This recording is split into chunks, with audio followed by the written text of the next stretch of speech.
नमस्कार, मैं हूं निकिता और आप देख रहे हैं सत्यहिंदी.com। चलिए एक नजर डालते हैं अब तक की सुर्खियों पर। कांग्रेस के वरिष्ठ नेता रमेश चेन्नीथला ने रविवार को कहा कि 2024 के महाराष्ट्र चुनाव पर राहुल गांधी के सवालों का चुनाव आयोग की बजाय भाजपा नेताओं द्वारा जवाब देना मैच फिक्सिंग के आरोप की पुष्टि करता है। बता दें कि महाराष्ट्र के मुख्यमंत्री देवेंद्र फडणवीस का लेख, जिसमें गांधी के दावों का खंडन करने के लिए तथ्य और आंकड़े दिए गए हैं, दिन में इंडियन एक्सप्रेस और मराठी दैनिक लोकसत्ता में प्रकाशित हुआ। इससे पहले पार्टी प्रमुख जेपी नड्डा सहित भाजपा के शीर्ष नेताओं ने देश की चुनावी प्रक्रिया पर संदेह जताने के लिए गांधी की आलोचना की थी। वहीं अब कांग्रेस नेता चेन्नीथला ने एक बयान में कहा कि भाजपा नेता चुनाव आयोग की ओर से जवाब दे रहे हैं, जो कि चिंताजनक है। इससे केवल यह पुष्टि होती है कि मैच फिक्सिंग हुई थी। राहुल गांधी ने अपने विस्तृत लेख में उजागर किया है कि किस तरह महाराष्ट्र विधानसभा चुनाव धोखाधड़ी, हेरफेर और लोगों के जनादेश के व्यवस्थित उल्लंघन से प्रभावित हुए, जो कि लोकतंत्र पर क्रूर हमला है। दिल्ली में 9 साल की एक बच्ची का शव सूटकेस में मिलने और बच्ची से बलात्कार के मामले पर पुलिस ने कहा है कि मामला दर्ज कर लिया गया है। उत्तर पूर्वी दिल्ली के डीसीपी आशीष मिश्रा ने कहा कि शनिवार रात 8:40 पर पीसीआर कॉल आई। इसमें बताया गया कि 9 साल की नाबालिग बच्ची सूटकेस में अचेत अवस्था में है। पुलिस टीम मौके पर पहुंची, लेकिन बच्ची को उसके परिवार के लोग जेपीसी अस्पताल ले जा चुके थे। पुलिस की एक टीम अस्पताल पहुंची तो डॉक्टरों ने शुरुआती जांच के बाद बच्ची को मृत घोषित कर दिया और यौन उत्पीड़न की बात सामने आई। दयालपुर थाने में हत्या, बलात्कार और बलात्कार के प्रयास में हो जाने वाली हत्या के तहत मामला दर्ज कर लिया है। डीसीपी ने कहा कि परिवार और कुछ गवाहों के बयान के आधार पर अभियुक्त के बारे में संकेत मिले हैं।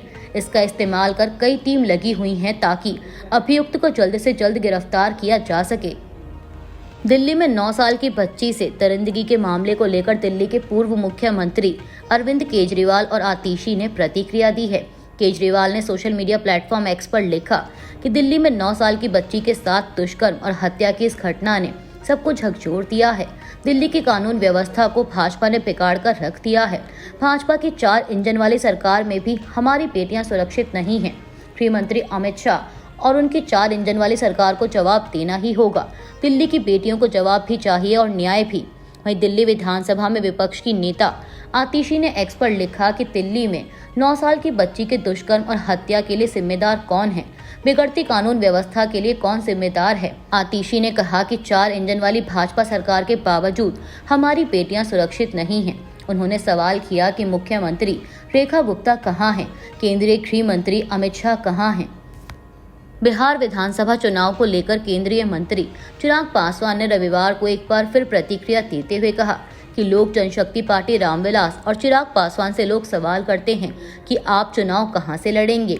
एनडीए गठबंधन को मजबूती देने के लिए और बिहार की 243 सीटों पर एनडीए के प्रत्याशी को जीत दिलाने के लिए मेरी पार्टी और चिराग पासवान हर सीट पर चिराग पासवान बनकर चुनाव लड़ने का काम करेंगे। केंद्रीय मंत्री ने कहा कि एनडीए बड़ी जीत की ओर अग्रसर हो, यह मेरा लक्ष्य है। आपको बता दें कि साल 2020 के बिहार विधानसभा चुनाव में चिराग पासवान ने एनडीए से बाहर जाकर चुनाव लड़ा था। उस वक्त उन्होंने 137 सीटों पर अपने उम्मीदवार उतारे थे, जिसमें से सिर्फ मटिहानी सीट पर राजकुमार सिंह जीते थे। वहीं चुनाव जीतने के बाद राजकुमार सिंह ने भी जेडीयू का दामन थाम लिया था। बेंगलुरु के चिन्नास्वामी स्टेडियम के बाहर भगदड़ के मामले में नई जानकारी सामने आई है। इस मामले में एक दस्तावेज आया है, जिसके मुताबिक पुलिस ने आरसीबी टीम के सम्मान समारोह को विधान सौध की सीढ़ियों पर आयोजित करने के खिलाफ चेतावनी दी थी। ये सामने आने के बाद राज्य सरकार की मुश्किलें बढ़ सकती हैं, क्योंकि यह चेतावनी राज्य सचिवालय की सुरक्षा का जिम्मा संभालने वाले एक शीर्ष अधिकारी ने दी थी। डीसीपी MN करीबस्वाना गौड़ा ने department of personal and administrative reform के सचिव को लिखे एक पत्र में कहा है कि पुलिस बंदोबस्त की व्यवस्था करने की स्थिति में नहीं है। पत्र में कहा गया है कि हम सीढ़ियों पर कार्यक्रम आयोजित करते हैं तो लाखों क्रिकेट फैंस विधान सौध पहुंच सकते हैं।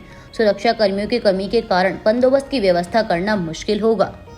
मणिपुर में फिर से तनाव बढ़ने को लेकर कांग्रेस सांसद प्रियंका गांधी ने रविवार को प्रतिक्रिया दी। प्रियंका गांधी ने सोशल मीडिया प्लेटफॉर्म एक्स पर लिखा कि मणिपुर एक बार फिर हिंसा की चपेट में है। करीब 2 साल से राज्य के लोग हिंसा, हत्या, बलात्कार और पलायन झेल रहे हैं। सैकड़ों मौतें हो चुकी हैं, हजारों लोग बेघर हैं। आखिर क्या कारण है कि केंद्र का शासन होने के बावजूद वहां शांति बहाली नहीं हो पा रही? बता दें कि मणिपुर की राजधानी इम्फाल के कुछ हिस्सों में शनिवार को विरोध प्रदर्शन हुए। इसके बाद शनिवार रात से राज्य के 5 जिलों में अगले 5 दिनों के लिए इंटरनेट सेवा बंद कर दी गई है। साथ ही पुलिस ने 4 जिलों में धारा 163 लागू कर सार्वजनिक जगह पर लोगों के जुटने और प्रदर्शन करने पर रोक लगा दी है। वहीं एक जिले में कर्फ्यू लगाया गया है।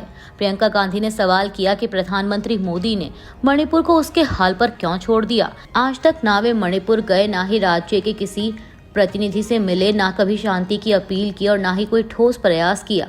यह संवेदनहीन और गैर जिम्मेदार रवैया किसी लोकतंत्र के लिए अत्यंत दुर्भाग्यपूर्ण है।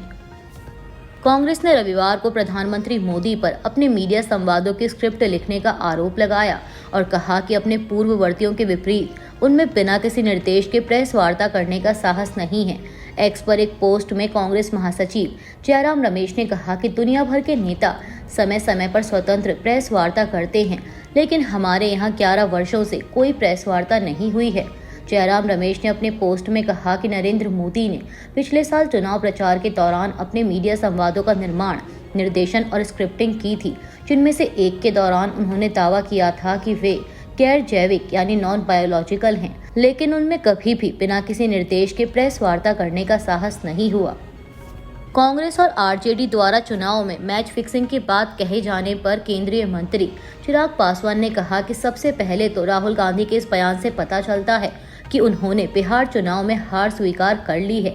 जिस तरह से वे महाराष्ट्र में बुरी तरह हारे, कांग्रेस नेताओं की दिक्कत यह है कि जब आत्ममंथन का समय होता है तो वे हार के कारणों को खोजने लगते हैं। उन्होंने लंबे समय तक ईवीएम पर बात की, अब वे फिक्सिंग की बात कर रहे हैं। जो लोग चुनाव आयोग पर सवाल उठाते हैं वे क्षेत्रीय दल उनका समर्थन करते हैं। मैं पूछना चाहता हूं कि क्या इलेक्शन कमीशन की नियुक्ति की व्यवस्था केवल हस्ताक्षर थी? अब विपक्ष को बोलने का मौका मिल गया है, फिर वे सवाल कर रहे हैं। सच तो यह है कि अगर उन्हें संवैधानिक संस्थाओं की सीमाएं ही खोजनी थी तो उन्हें कांग्रेस से ही सवाल करना चाहिए था। वे सिर्फ दोष देते हैं। सिर्फ बिहार ही नहीं, वे असम और बंगाल भी हारेंगे। कांग्रेस नेता राहुल गांधी के चुनाव आयोग और महाराष्ट्र चुनाव पर उठाए गए सवालों पर आरजेडी नेता तेजस्वी यादव ने प्रतिक्रिया दी है।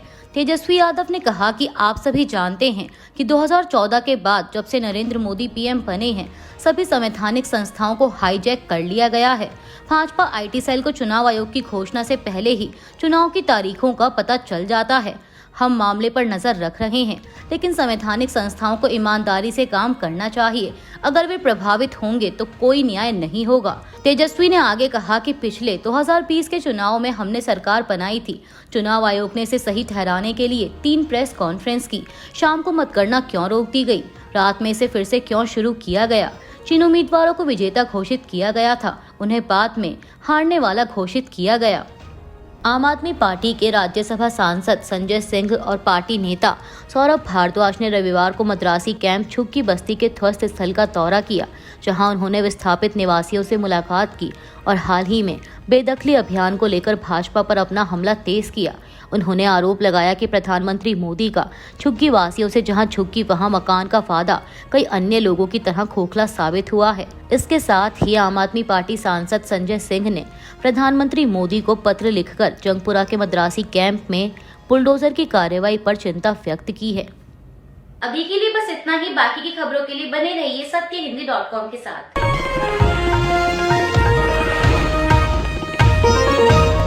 Copyright disclaimer under Section 107 of the Copyright Act 1976. Allowance is made for fair use for purposes such as criticism, comment, news reporting, scholarship, and research.